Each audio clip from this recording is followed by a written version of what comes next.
Hello and welcome to another episode of Between the 20s. We have a fun series we have planned out for you. A little mini series, some short episodes, but should be very helpful for your fantasy season.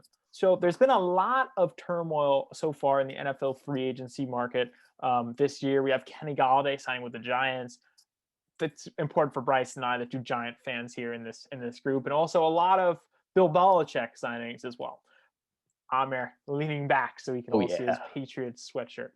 But what we're really focused on is the fantasy implications of some of these signings. Obviously, some of the Patriots defensive signings may not be as important for fantasy, but we're going to do a series of short videos on kind of breaking down one team's. We're not going to do all teams, but just breaking down one team's moves that we thought were particularly important. With that, we are going to start our first episode in this series with the Green Bay Packers. The Packers have re-signed Aaron Jones and let Jamaal Williams go. Boys, how do we feel this affects Aaron Jones's fantasy performance this year? Bryce, we'll start with you. Yeah, this is the greatest thing that could have happened to Aaron Jones this season. Staying in that electrifying offense, Davante Adams exceptional, Aaron Rodgers exceptional, and now he gets Jamaal Williams out of the backfield. He's going to get the lion's share of the carries. We were just talking about this off air too. Where exactly does he fall fantasy wise? Top of that second tier of running backs is kind of the consensus that we came to.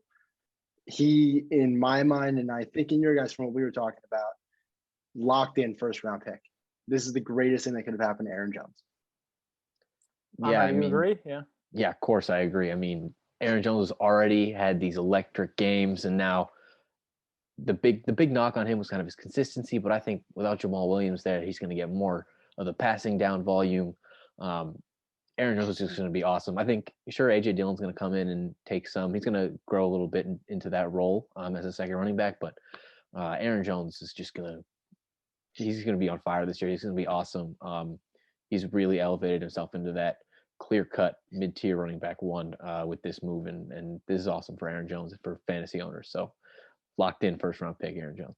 I definitely think that it has obviously positively affects his value, but I also think kind of a different question we need to be asking is, do we expect the same from the Packers offense this year? I mean, last year I felt like at least for Davante Adams owners, that it couldn't get much better there in Green Bay. Do you feel the same way, or do you feel that maybe we haven't reached a peak there and maybe there's more, in addition to just the extra playing time, is there sort of more points out there for Aaron Jones to have?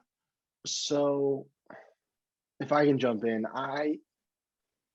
it's hard to say the Packers didn't peak last year.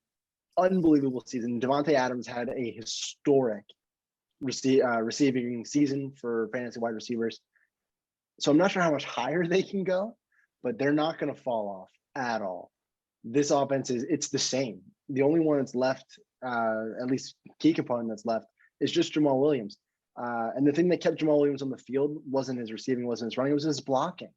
If Aaron Jones can step it up a little bit in the blocking scheme, AJ Dillon is a big man. I'm sure he'll be able to block. They're going to be just fine. So it's kind of a non-answer to your question, Mike, because I think they did peak last year, but I think that peak is going to plateau rather than come back down to earth. Right. I mean, if you look at the Packers a couple of years ago, they went 13-3, new coach. Aaron Rodgers had a bit of a down year, quote unquote, even though he was still elite. And people were kind of looking at that year as a fluke. And then they followed up with another 13-3 season. Their offense was even better in the second year with Matt LaFleur. So there's nothing that kind of suggests that this team's going to be slowing down.